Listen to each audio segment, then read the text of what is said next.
அஸ்ஸலாமு அலைக்கும். இன்றைக்கி கருவாடு குழம்பு வைக்க போகிறேன். கருவாடு குழம்புக்கு தேவையான பொருள் பாருங்கள். இங்கே பாருங்கள், கொஞ்சம் கருவாடு எடுத்து வச்சுருக்கேன், 100 கிராமு. அதுக்கு ஒரு சின்ன ஒரு நெல்லிக்காய் சைஸுக்கு புளி எடுத்து வச்சுருக்கேன். கொஞ்சம் மல்லி, கொஞ்சம் வரமிளகாய், கொஞ்சம் ஜீரகம், கொஞ்சம் வெந்தயம், கொஞ்சம் மிளகு. அப்புறம் அதுக்கு சின்ன வெங்காயம் கொஞ்சம் எடுத்து வச்சுருக்கேன். கொஞ்சம் பூண்டு உரித்து வச்சுருக்கிறேன்.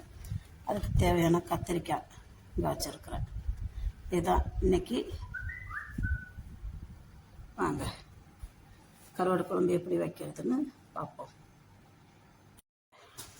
சட்டி ஃப்ரை பேன் காஞ்சிருச்சு. இப்போ இதில் கருவேப்பிலை, மிளகு, வெந்தயம், ஜீரகம், வரமிளகாய், வரமல்லி இது எல்லாத்தையும் போட்டு ஒன்றா வறுக்கிறோம். மல்லி, மிளகா, வெந்தயம், ஜீரகம், மிளகு, கருவேப்பிலை இதெல்லாம் வறுத்து வச்சுருக்கிறேன். இந்த மீன் குழம்பு கருவாட்டு குழம்புக்கு சட்டி அடுப்பில் வச்சுருக்கிறேன். சட்டியில் எண்ணெய் காஞ்சிருச்சு.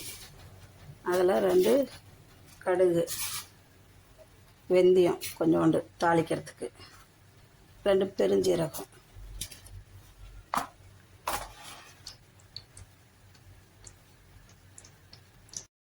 கடுவெல்லாம் பொரிஞ்சிருச்சு.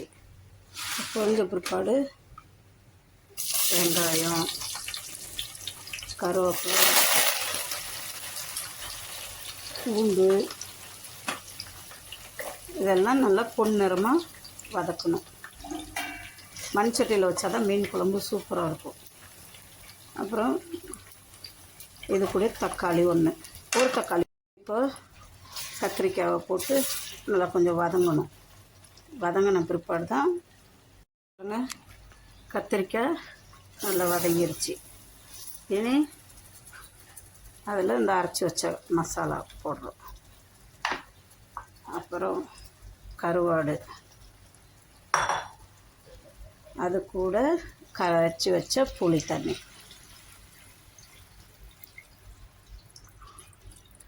இனி குழம்பு தேவையான அளவு உப்பு மட்டும் போட்டுக்க வேண்டியது தான். வேணும்னா தேங்காய் போடலாம், எங்களுக்கு தேங்காய் வேண்டாம். கருவாட்டு குழம்பு இப்படி பழைய புளியில் வச்சா தான் சூப்பராக இருக்கும். நீங்களும் வச்சு பாருங்கள். சூப்பரான கருவாட்டு குழம்பு ரெடி. சூப்பராக இருக்கும். இது பழைய சோத்து கூட சாப்பிட்லாம், இட்லி தோசை கூட சாப்பிட்லாம். ரொம்ப டேஸ்ட்டாக இருக்கும். நீங்களும் வீட்டில் செஞ்சு சாப்பிட்டு பாருங்கள். Okay, thank you.